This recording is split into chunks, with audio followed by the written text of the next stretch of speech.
Welcome to Videozone. As you can see, we're here in the full moon screening room, and I guess a big secret is out. Every time we shoot material, we sit here and we screen it, and these guys show up, and if they don't like it, we got a big problem. In any case, we do love Dr. Mordrid. I had a lot of fun making the picture. It was great working with my father as a co-director, and it was especially great working with Jeffrey Combs again. Our relationship goes back to the mid-'80s when we did Reanimator and From Beyond. And actually, speaking of H.P. Lovecraft adaptations, we're doing 2 later this year. We're doing The Lurking Fear, which we just announced, and we're also doing Shadow over Innsmouth, which I guess you've seen in the last full moon calendar. So I look forward to making those and about 20,000 other full moon films in the next 10 years. And in the meantime, I'll see you on the next edition of Videozone.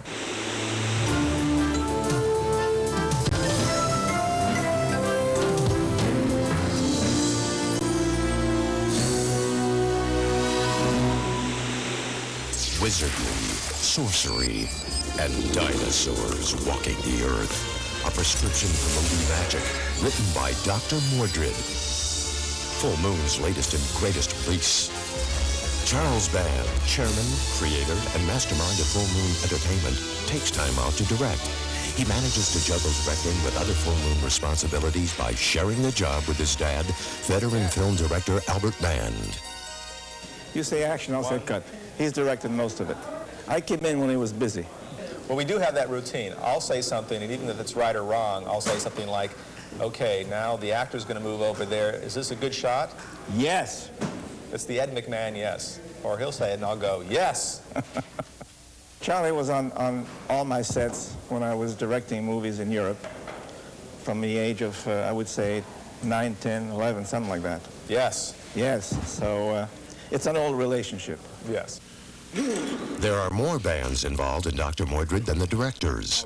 Richard Band, who has composed countless Full Moon scores, including The Pit and the Pendulum, Puppet Master, Demonic Toys, and now Dr. Mordrid. And Charles' son, Alexander, the little whippersnapper from the museum. Man, they sure were giants.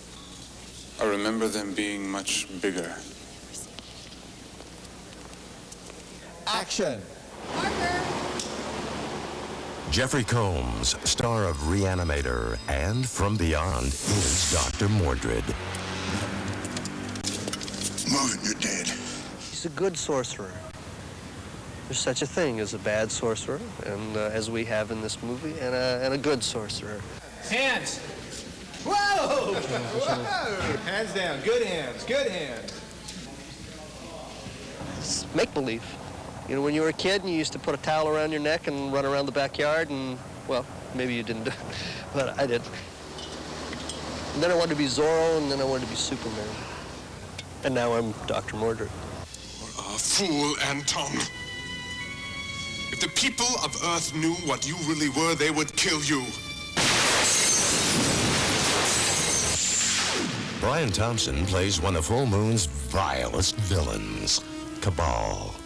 Cabal is a several thousand-year-old being who has over the years gained ultimate wisdom as to the use of chemicals and can use these for his own selfish purposes. Definitely despises Dr. Mordrid and anything to do with the word good. In other words, Mordrid would be the student to bring the teacher a shiny apple. No, I had the shiny apple also with the razor blades in it. Same shiny apple, just different contents. As tough and as strong as Brian is, he saves the real-life dangerous stuff, like stunts, for the experts, stuntmen.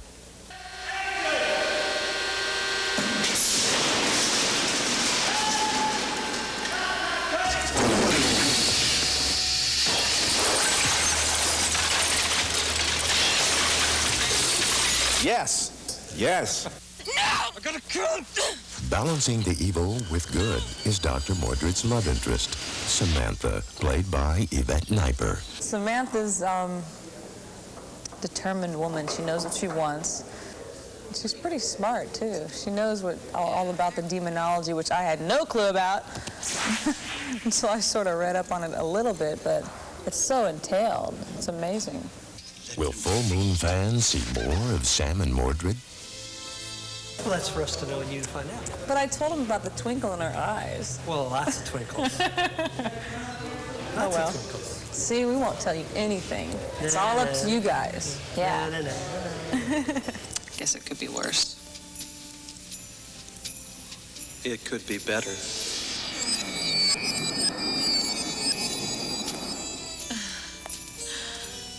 Much better. I think there'll probably be a second one. That I have no inside information. I just think that they'll probably, I mean, because it's interesting. It's fascinating. Yes. Dr. Mordrid takes place in New York, but was shot in Los Angeles. The mystical fourth dimension was shot in an even more mystical location, David Allen's studio. Yeah, this is the castle for the fifth dimensional world. This was designed by Dennis Gordon and built by Dennis and some of his artisans. In the movie, it was lit more or less normally, and this portion of the miniature tries to duplicate that area of the set that was built for the live action. And sometimes this castle has been used to complete the portion of the set that was never built and is put in with split screen so that we see what looks to be a larger part of the whole structure. David Allen has been animating inanimate objects for years, beginning with Gumby in the 60s, to the Pillsbury Doughboy in the 70s, to an Academy Award nomination for the young Sherlock Holmes in the 80s. David Allen continues to give Full Moon Films that extra touch of magic. Those 15-foot skeletons that everyone is reacting to in terror are in reality only 6 inches tall and never showed up on the set, except for the foot of Tyrannosaurus Rex. That was like about a half-scale foot of a actual Tyrannosaurus of this character here. So that was a pretty straightforward perspective effect shot, you know, the kind that had been done since the silent days. When you see the movie, hopefully you will believe that you're in some kind of a hall of fossils. We don't have any, in fact, in the set. There was never anything there at all, not even parts of a full-size one. Tell that to the poor security guard who's destined to be T-Rex hors d'oeuvre. This little man is one scene in the movie where the Tyrannosaurus here in the background picks him up. And the tie only, well, it's just a little piece of stripped lead, you know, so that it can be animated, be waving around. Shooting a stop-motion animation sequence is extremely time-consuming. The models will be moved 24 positions for 1 second of screen time, and to shoot 1 foot of film in 1 hour is considered a rapid pace. With time at such a high premium, David Allen subjects his subjects to screen tests. The incoming scene is an animation shot that we did a few days ago, and the test was done to try to help determine what camera speed we should use so that the speed of the animation fall and the speed of the large head that comes down and shatters will cut together. Most of the scenes of the dinosaur skeletons are done through model animation. And this scene, however, where it has to fall and shatter, seemed to me to be a little too difficult to animate convincingly. This is the overscale model of the miniature dinosaur that we've been using in all the other scenes. It's made of a special type of plaster so that when the head hits, it'll shatter. That's fine, okay? All right. Yes. We all know that when things get a little crazy, someone always remarks, there must be a full moon tonight.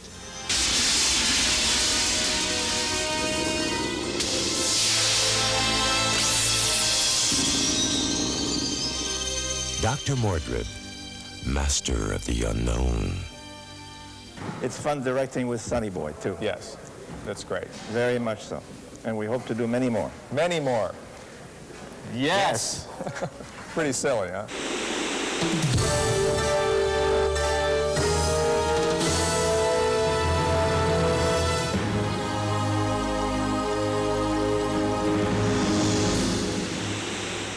Founded in 1988 by Bob Kurtzman, Howard Berger, and Greg Nicotero, K&B Makeup Effects Studios have become Hollywood's fastest rising monster makers. Their ghoulish talents ranging from the undead hordes of Army of Darkness to the deformed superhero of Darkman, the television series. K&B has also contributed the head-bashing effects to Misery, as well as building the false buffalo for the Best Picture winner, Dances with Wolves. Now, K&B has teamed with Full Moon Entertainment to create the creatures of Trancers 3, an assignment that has chilling irony for K&B founder Greg Nicotero. I think one of the most rewarding things about being involved with Trancers 3 was I got a chance to work with a really good friend of mine as a director. Courtney Joyner and I went to high school together in Pittsburgh, Pennsylvania. So when we were little tykes, we used to hang out talking about movies and drinking beer, and he was the only other person I knew that knew who Tom Savini was or knew who Rick Baker was, and I was amazed by that. So we used to talk about, wow, wouldn't it be cool if like someday we could like do a movie together.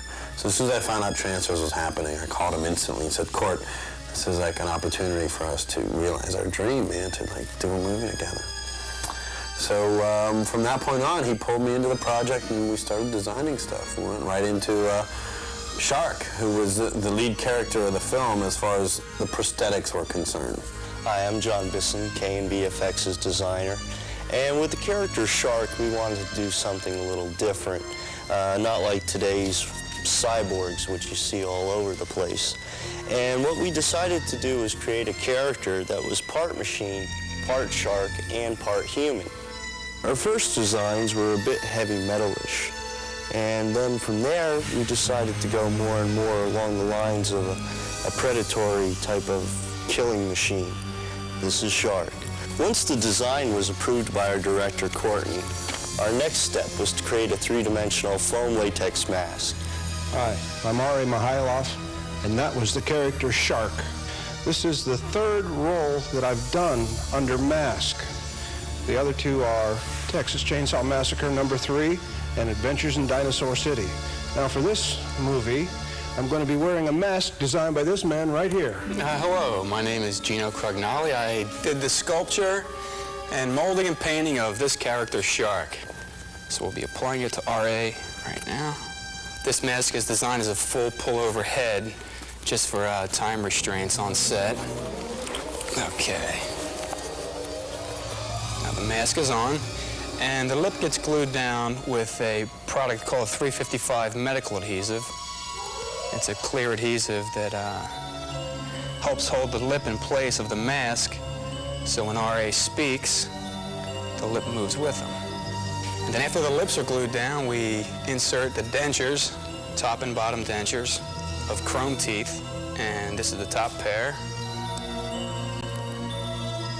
and then the bottom.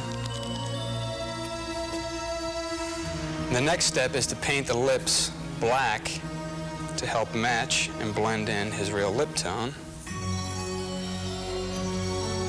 And then we have black lenses that go into the mask. They're clear on the outside, and the back of them are black pantyhose. So they read black from the outside, but RA can see out through them. And we pop them in and out between takes to give RA a break and stop them from fogging. Because at 300 human pounds, one can sweat under a mask. Where is Jack Death? What we see here in front of us are several generic prosthetics and appliances. Here we have a bullet hit to the eye prosthetic, basically simulating the fact that a bullet went through this poor sap's eye, blasted the muscle out. Very, very unhealthy. Right here what we have is this is a back of the hand appliance, so it looks like a guy got shot in the palm and the back of the hand blew out. You can see all the texture and the raised detail around there. That way the special effects guy can squib it. Another horrifying thing that we don't want happening to us every day. Here we have a live cast of an actor named Don Dow, who plays Steven in the film. What happens is he can't control the fact that he's a trancer, so he spontaneously trances to a level 5. I think it's a level 5. Level 5. So what we did was we had several stages of prosthetics to transform this very friendly-looking person into a horrible killer. First stage of the makeup basically accentuated the brows and the cheekbones. Courtney Joyner, the director, and I had come up with an idea where we worked on doing a London after midnight type of makeup where the skin was all twisted and wrinkly.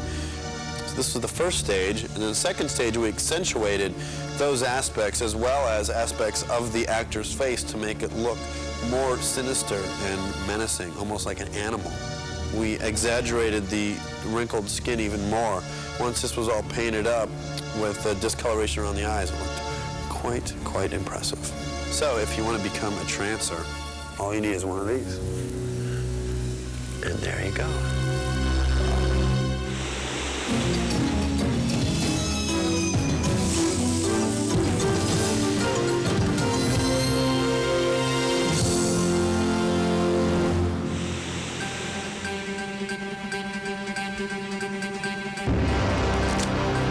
He's a trancer hunter, stranded in our century, out of enemies. That's right, folks. It's time to take advantage of our holiday rates at Jack Death's Detective Agency. Out of luck. I thought we agreed on a clean break. This is the greatest Christmas present I've ever had. And out of time. Where is Jack Death? Where is Jack Death? What the hell are you? You must come with me. But now, Jack Death is going back to the future to take care of old business. Welcome to hell, Jack. Did you give him his assignment? I'm going to send you back down the line to kill the trancers at this source. Find the son of a bitch who started this thing and send his ass.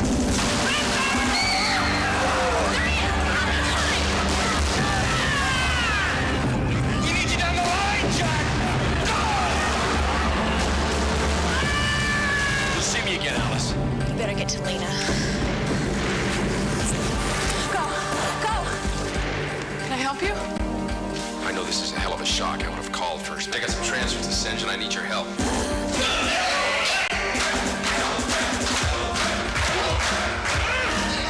This is as fine a group of warriors as I have ever seen. When did the military start trancing experiments? She claims it's been going on for years. It's a real black bag operation. She used to be part of it, but now she wants out. Lena, who the hell is this guy? I'm a trancer hunter. Too much has been invested in you, but the only way you're going to leave us now inside the body bag, is that clear? Just watch my eyes, Jack Death. Only squids can be trans. Listen to my voice. Once a soldier is in place, his mind can be turned over to me in a matter of minutes. You're not gonna get me, I'm Jack Death. You have no idea what my soldiers are capable of. Everybody! Code red! Private Garrett is trying to escape with the prisoner! Jack!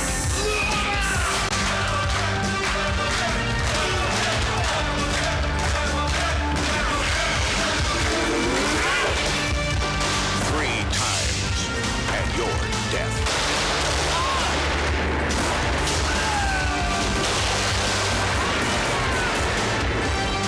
Tim Thomerson, Andrew Robinson, Melanie Smith, Megan Ward, and Helen Hunt as Lena. Trancers 3.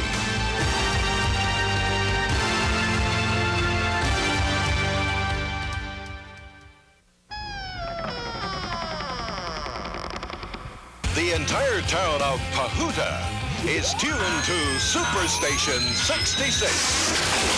Please, this stuff's killing me. That was funny.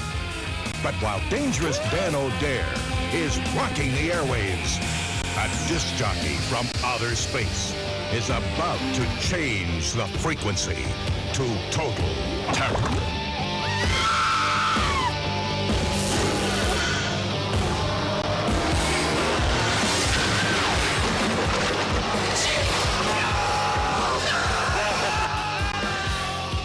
Can you believe this guy? What a maniac. He's offering a prize to any beautiful woman who's listening. Hey, whatever they're doing, it's intense. A one-way trip to another galaxy.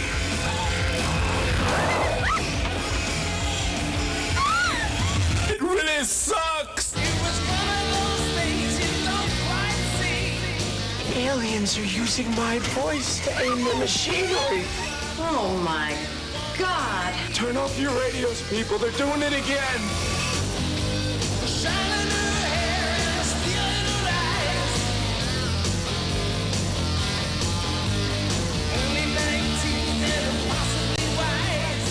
Bad channel. In space, no one is safe from rock and roll.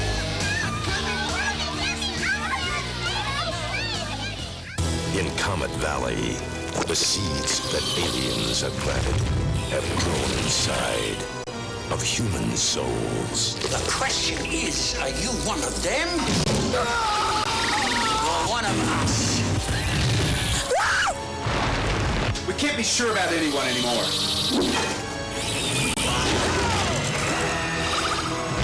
Seed people. Now on video cassette from Full Moon Entertainment. In an abandoned warehouse, evil has been waiting, watching, wanting for someone to play with its toys. We're gonna have a lot of fun here tonight, friend. Someone's inside the toys.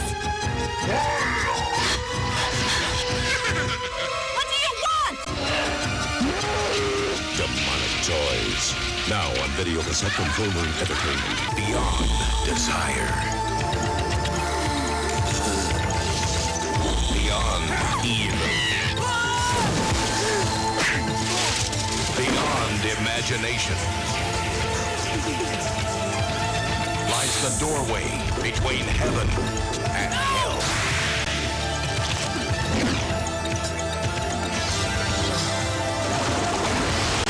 Netherworld. Now on video cassette from Full Moon Entertainment.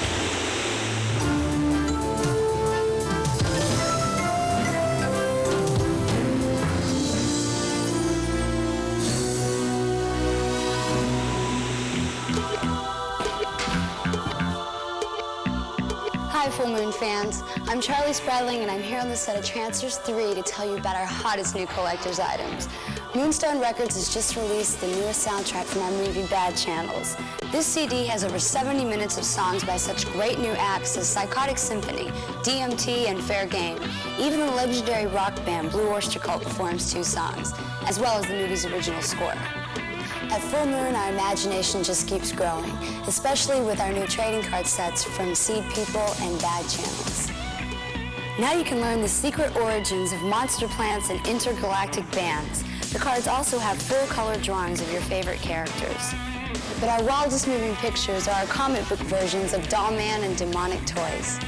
Malibu Graphics keeps pushing Brick and Jack to the limit, so be sure to pick up these 4-issue limited series at your local comic store or newsstand. It's a hot summer here at Full Moon. There's no better time to wear our t-shirts than now. Our latest silkscreen hits include Netherworld and Demonic Toys. What do you think? You can also get your official Full Moon t-shirt when you join the fan club. $20 also gets you a subscription to our Moon Flash newsletter. It's the first and best way to get news on our upcoming films and our behind-the-scenes full moon magic. For more information about becoming a Full Moon fanatic, you can call our hotline at 1-800-999-9559 or write to Full Moon Entertainment, P.O. Box 526, 8721 Santa Monica Boulevard, West Hollywood, California, 90069. Thanks for watching Videozone. Keep sending me those letters and I'll see you next time.